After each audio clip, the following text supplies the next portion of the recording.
कई सुंदर सन पारंपरिक सोहर मेघा झासा। जुग जुग जिया सुलना भवन माँ के भाग जागल हो। जुग जुग जिया सुलना भवन माँ के भाग जागल हो। ललना लाल होइए फुलवा के दीपक मनवा में आस लागल हो। ललना लाल होइए फुलवा के दीपक मनवा में आस लागल हो।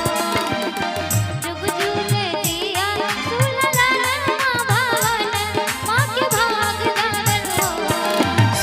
जुग जुग जिया सुलला भवन माँ के भाग जागल हो। ललना लाल होइए फुलवा के दीपक मनवा में आस लागल हो। ललना लाल होइए फुलवा के दीपक मनवा में आस लागल हो। अखन अपने सब सुन रहल छी आनंद म्यूजिक ट्रैक के प्रस्तुति।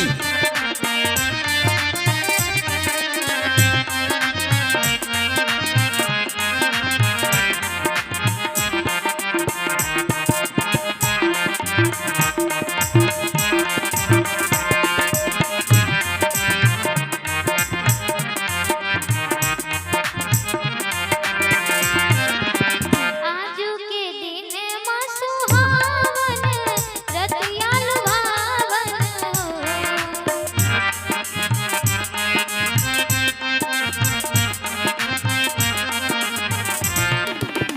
आजू के दिन माँ सुहावन रतिया लुभावन हो।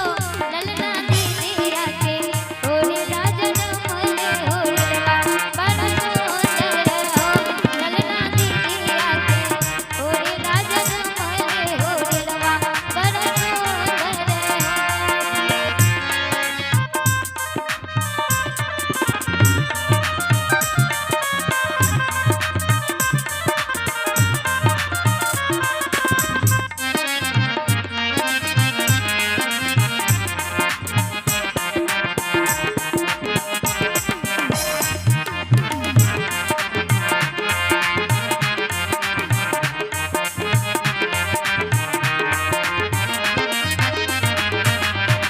सासु सोहागिन बर भागिन अनधन लुटावेली हो।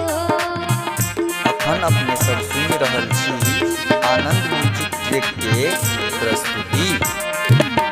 सासु सोहागिन बर भागिन अनधन लुटावेली हो।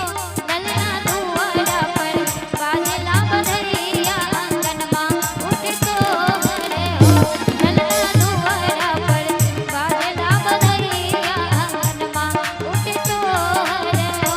ललना लाल होइए फुलवा के दीपक मनवा में आस लागल हो। ललना लाल होइए फुलवा के दीपक मनवा में आस लागल हो। देवकी यशोदा दोनों बहिन न सहोदर रे। खिलल नर दोनों के लभय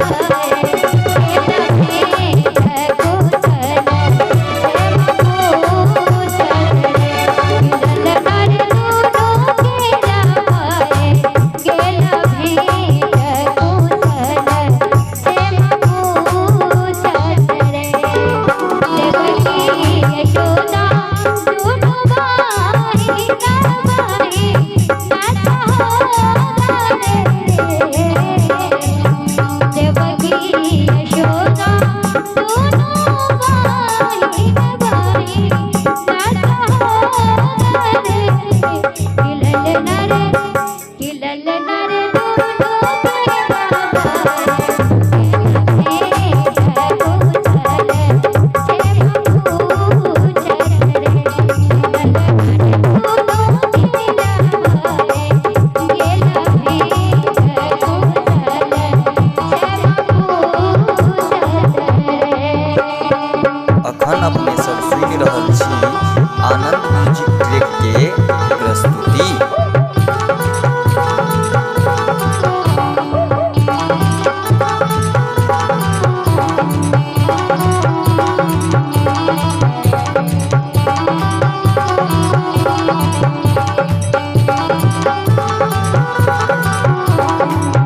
कुशल पूछे बहिनी यशोमती कहे देवी बुझाइयो मोह तोहर मलिन देखत चेहरा तोहर उदासियो